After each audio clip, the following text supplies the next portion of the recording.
So today I want to talk about magic items and when to introduce them into the game. So I've been having a bit of back and forth on what I think is the best practice for magic items. I see a lot of people that are very concerned about adding in magical items, and you've got to hold everything back for the end of the game and you never want to use anything too soon. But I fear that this can lead to quite a dull experience. I think the game has some really amazing items in there, and I think the players should get to use them.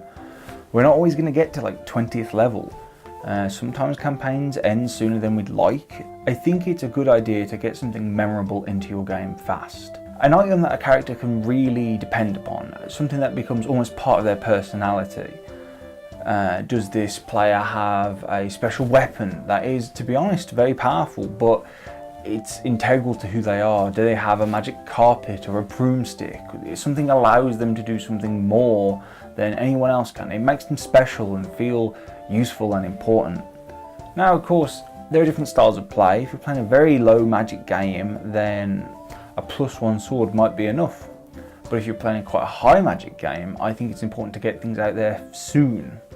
For example, in a session the other week, I introduced the deck of many things at a party level of 5, and this led to some amazing situations. The characters weren't really familiar with it, although they knew the mechanics behind it. They wanted to try it out, and yes, some people ended up losing a level. Some people ended up with more money.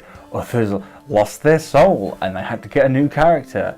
People got demons angry at them and who were going to chase them down, and people lost friends and became enemies. But it was a very memorable moment. It was really good. And even after the fact where people, sometimes things didn't go perfect, it was resoundingly one of the best moments of that campaign. And you don't want to starve the players of these amazing weapons or items that they might be searching for. This is the point of the game. Let these people be the heroes with the overpowered weapon or the magic carpet, just because it's worth experiencing that.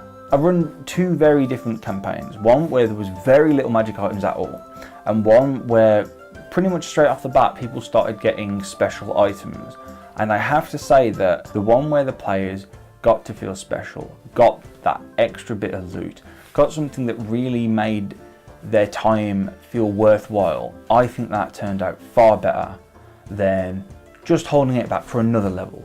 I think a lot of D&D can be summed up with that old phrase, don't let the perfect be the enemy of the good. I think there's many different styles of play, and I don't think there's a right answer, but one thing I would say is that don't hold back something that could be a good time just because you think it could be more fun later on. If something seems like it will be enjoyable, just go for it. I think you can always slow down the trickle of magic items if you think your party's got too powerful. And I think there's definitely something to be said for, you don't want to throw too many items at them, but give them something to strive for and let them achieve it. I would be really interested in hearing from other people about this, because I think it's a topic that could change, not just from DM to DM, but from campaign to campaign.